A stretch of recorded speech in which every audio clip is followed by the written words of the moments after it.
Imagine this for a second. You conquer more land than any human in history. You defeat empires.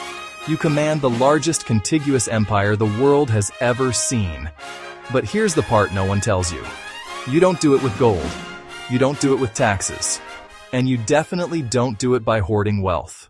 You do it by rewriting how money, trade, and incentives work.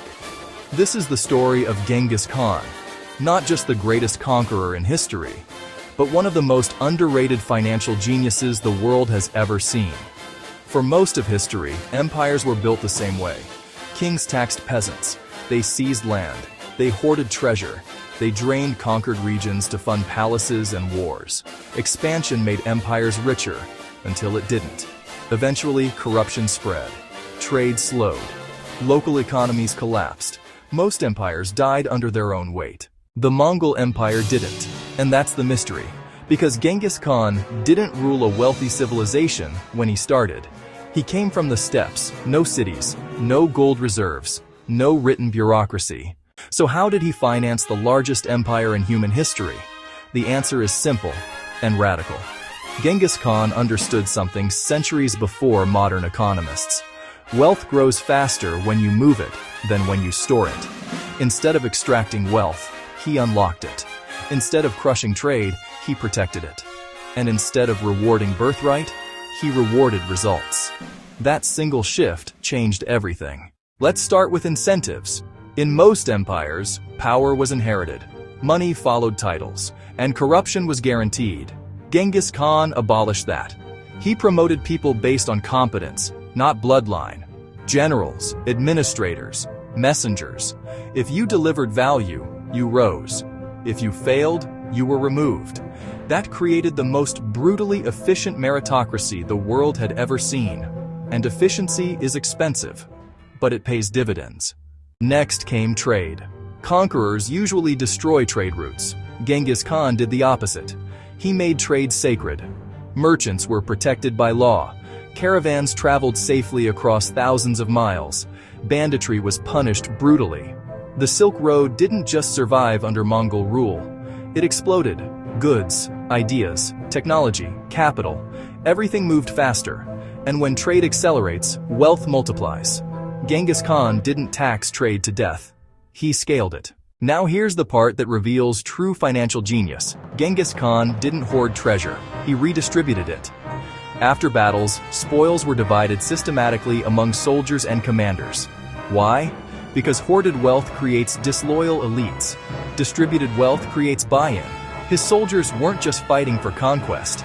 They were fighting for economic opportunity. That's why Mongol armies didn't fracture. That's why loyalty held. Money wasn't a reward. It was a system. Then there was taxation. Instead of random crushing taxes, the Mongols implemented predictable taxation. Cities that surrendered paid less. Cities that resisted paid more, or were destroyed. Harsh, yes, but economically consistent. Predictability stabilized regions. Merchants could plan, farmers could produce, trade could continue, and stable systems attract growth. Genghis Khan also standardized currency, weights, and measures across vast territories. That sounds boring. It's not. Standardization removes friction. Friction kills economies. By eliminating barriers between regions, the Mongols created a proto-global market centuries before globalization existed. The empire didn't just expand militarily, it integrated economically. But here's the most overlooked part. Genghis Khan understood information was more valuable than gold. He built the Yam system, a relay network of messengers, horses, and stations spanning the empire. Messages traveled faster than any system before it. That meant faster decisions, faster trade, faster military response. Speed is power, and speed is expensive unless you understand leverage. By the time of his death, Genghis Khan controlled an empire that stretched from China to Eastern Europe. But what's shocking isn't its size. It's how little resistance followed after conquest. Why? Because life often got better economically. Trade expanded, taxes stabilized, merchants prospered. The Mongols weren't just conquerors, they were economic accelerators. Fast forward to today. Modern empires don't expand with horses. They expand with supply chains, incentives, trade policy, financial systems. The lesson Genghis Khan understood still applies. Hoarding kills, growth, incentives drive loyalty. Trade creates wealth. Speed beats, size empires don't collapse from enemies. They collapse from inefficiency. Genghis Khan didn't just conquer the world, he optimized it. That's why his empire lasted. That's why it reshaped history. And that's why his financial strategy still matters. He proved something uncomfortable. Brutality wins battles, but systems win centuries. If this changed how you see Genghis Khan, hit like. Drop a comment with what surprised you most.